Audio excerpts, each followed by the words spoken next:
தளபதி விஜய் இப்போது தமிழக வெற்றிக் கழகம் என்ற அக்கட்சியை தொடங்கியிருக்கிறார். நடந்து முடிந்த மக்களவை தேர்தலில் அக்கட்சி போட்டியிடும் என்று எதிர்பார்க்கப்பட்டது. ஆனால் அதில் போட்டியிடவில்லை. அதே சமயம் தமிழ்நாட்டில் 2026ஆம் ஆண்டு நடக்க இருக்கும் சட்டப்பேரவை தேர்தலில் தவேக போட்டியிட இருக்கிறது. எப்படியாவது தமிழ்நாடு அரசியலில் தளபதி விஜயின் வீரியத்தை வளர்த்துவிட வேண்டும் என்பதில் அவரது தொண்டர்கள் குறியாக இருக்கிறார்கள். அக்கட்சியின் முதல் மாநாடு கடந்த மாதம் விக்கிரவாண்டியில் நடந்தது. இதில் மொத்தம் 8 லட்சம் பேர் கலந்து கொண்டார்கள் என்றும் 80 கோடி ரூபாய் வரை தளபதி விஜய் இம்மாநாட்டுக்காக செலவு செய்தார் என்றும் சொல்லப்படுகிறது.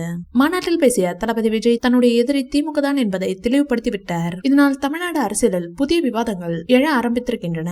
திமுகவினரும் தளபதி விஜயை கடுமையாக தாக்க தொடங்கி இருக்கிறார்கள். மறுபக்கம் நாம் தமிழரும் தாவேகாவுக்கு எதிராக கருத்தை தெரிவித்து வருகிறார். இதனிடையில் தலைவர் விஜய் தாவேகா உறுப்பினர் சேர்க்கை செயலியை உருவாக்கினார். அதில் அவரது இலக்கு 10 லட்சம் உறுப்பினர் மட்டுமே வருவார்கள் என நம்பினார். ஆனால் தற்போது தலைவர் விஜய்க்கு அதிர்ச்சி கொடுத்துள்ளனர் அவரது ரசிகர்கள். இதுவரைக்கும் 1 கோடி உறுப்பினர்கள் சேர்ந்துள்ளதாக தகவல் வெளியாகியுள்ளது.